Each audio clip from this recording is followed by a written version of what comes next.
একাই তো থাকতেছেন, আব্বার কাছে যাই। আব্বা দাঁড়ান, আপনার সাথে কথা আছে। কি কথা বাবা? ও আব্বা, আমার খাটটা কেন বড়?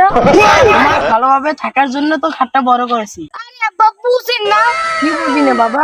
এত বড় খাট, আমি শুধু একটা মানুষ। নাও। একাই শুয়ে থাকাই তো ভালো বাবা, তুমি আরাম পাবা।